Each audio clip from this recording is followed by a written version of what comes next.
If any of us died tomorrow, the company would probably repost the role by the end of the week, maybe sooner.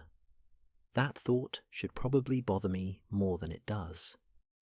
But I think we've all quietly made peace with it. We just don't say it out loud, because saying it out loud makes it harder to show up on Monday.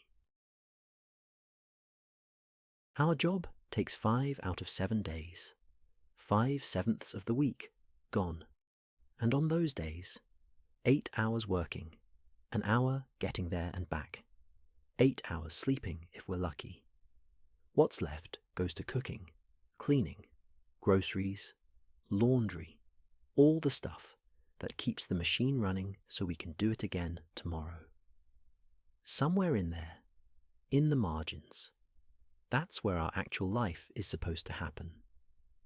When I first started thinking about this, my instinct was shame. Maybe I'm just bad at managing my time. Maybe I need a better system, a better planner, a better morning routine. Wake up at 5 a.m., journal, cold plunge, meal prep on Sundays. Do all the things the internet says I should, and I'd finally feel like I had enough hours. But that's the trick, isn't it? Making us believe the problem is personal, that if we're struggling, it's a discipline issue, a mindset issue, our issue. We carry shame for not owning a home at 30, for not having enough savings, for not having it all figured out. I think most of that shame is misplaced. Nothing is wrong with us. The system is wrong. The first-time homebuyer used to be 29 years old. Now they're 36. Not because they got lazier, but because a home that once cost 3.5 years of someone's salary now costs 6. And nobody lives on 0.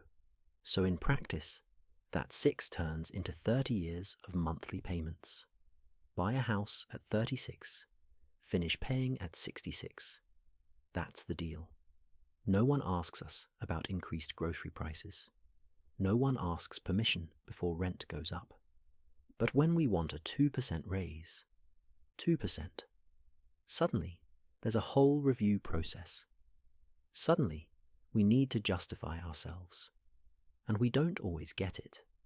Between 2000 and 2024, the richest 1% of the global population captured 41% of all new wealth created on the planet. That's not my number. That's from the G20's own Inequality Report. 41% of all of it. While the rest of us sit in a review meeting, listening with a forced smile, screaming inside. And the same corporations lobby governments to keep it this way. We pay for that too, through our taxes, through policies designed to protect their margins while ours get thinner. We're literally funding the thing that holds us in place. So what do? Start a business. Except 90% of startups fail. Invest. Compound interest needs decades to mean anything. Decades during which you still need to eat, still need a roof, still need to find money to invest after rent takes half your income, if not more. Stay in the corporate job. We already know what that costs. But every path forward requires resources that the current system makes harder to accumulate. You need money to start a business. You need money to invest. You need time and mental bandwidth to find better work. And the job that's supposed to give you those things takes most of them away in the process. And that's before we even get into the wars, the pandemics, the rest of the chaos. The ground keeps shifting, and somehow we're just supposed to keep walking. So where does that leave us? I think it starts with something simple. We stop pretending it's fine. That sounds small. It isn't, because so much of how this system sustains itself depends on us believing the problem is us, our discipline, our choices, our mindset. And that is the main lie. Accepting that the math itself is broken is a prerequisite for everything else. There's nothing wrong with you.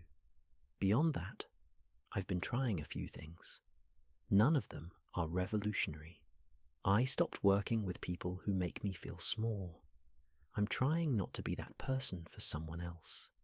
I got better at saying no to things that cost me time and give me nothing back. And maybe building sideways instead of up. We've all been taught to climb, get promoted, earn more, move up, but the people at the top of that ladder have a habit of pulling it up behind them. I don't know what the alternative looks like yet, but I think it's closer to people helping each other than competing. Maybe that's not enough. Probably not. And I distrust anyone who says they've got it all figured out. But you're not alone in this. You're not broken. And while we can't rewrite the system overnight, we don't have to pretend it's working. Maybe that's where it starts. Enough of us, quietly refusing to accept it, and doing what little we can for each other instead. It's not a revolution, but it might be a direction.